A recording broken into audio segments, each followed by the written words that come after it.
Hey, it's Billy J, Sir Moto ADV. Just want to go over a few things you probably know and probably don't know about the Yamaha XT250. This bike is not what they say it is, and I'm about to prove it. Oh God!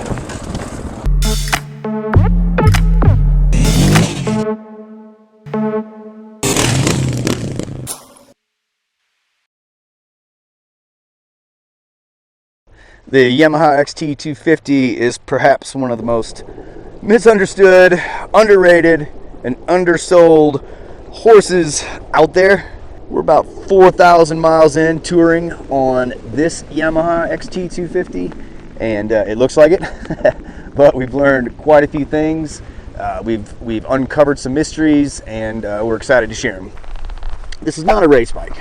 This is not a single tracking competitive motorcycle, but what it is a highly capable trail bike that was modeled originally after, if you kind of step back a little bit and think about it, it makes sense. Yamaha originally modeled this bike after trials bikes, and that's how they were able to get the seat height low and the clearance up. You can see the motor slightly shifted forward. You can't really tell looking at it, but if you start to pay attention and look at it overlaid with some trials bikes, you can see that that's how they achieved this 31.9 inch seat height, 11.2 inches of clearance. I mean, this thing has as much clearance or more clearance than my KTM 690 Enduro R, and it has more clearance, or the same clearance, I think, as my son's Honda CRF 250L Rally. They went with a classic motocross setup, 21 inch front, on which we are running a E804 Shinko, and our mainstay tire on the 18 inch rear, which is the Mitaz E07. This tire can run 40 miles an hour dead flat. Definitely look into that tire. I think we have a video available about it as well. It's 291 pounds, heavy low, light high, just a brilliant design.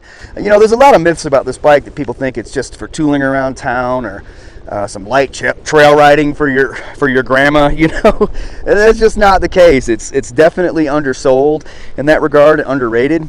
We do some pretty insane stuff on this bike, and it does it. As far as touring goes, it's capable. I mean, we run this bike full luggage and have for 4,000 miles. So the claims that it's just a wimpy little bike is just not really fair at all. I mean, it leaves a little bit to be desired here and there.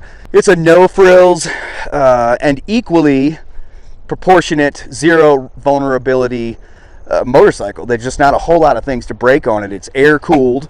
The cylinder head is actually a composite ceramic. It allows it to dissipate heat really well. In fact, when we first bought this bike, the next morning I rode it 472 miles in 108 degree weather.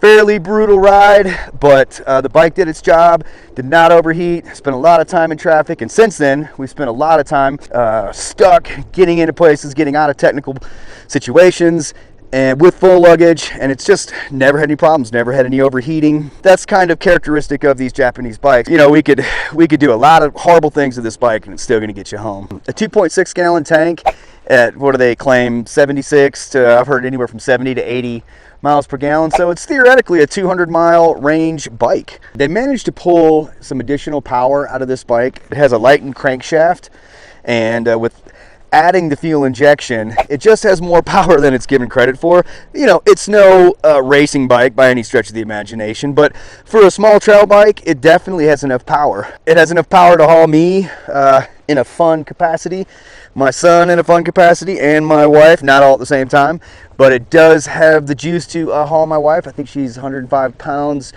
with full luggage for thousands of miles. And even though the XT250 only delivers, I think they say 16 to 18 horsepower, we keep in mind it's a light bike, and the torque is on demand throughout due to that light crankshaft, which is a really cool idea. Got right at 8 inches of travel on the rear and 7.6 inches of travel on the front. I do believe that's correct, maybe vice versa. The instrument panel leaves a little bit to be desired. I think all bikes should have a gas gauge rather than just a, oh crap, you're about out of gas light. It's a no frills bike, but in that no frills also comes very few vulnerabilities. So no frills, no vulnerabilities. I mean, theoretically, as you guys know, these old Japanese bikes, you could beat this thing to death with a sledgehammer and still it's going to get you home. Headlight, definitely recommend an LED replacement. It's halogen. It's not dim, it's not dangerously dim, but you know, with the technology the way it is today, it definitely could use some more light. Another really cool feature to this bike is being modeled after the Trials bike, like I said, you know, with the 31-inch seat, motor push forward, allowing still for 11.2 inches of clearance. They've managed to put a turning radius on this design that's, I think it's 48 or 51 inches. So if you can technically ride that circle, you could just do loops on this bike in a 51-inch, 48-inch space.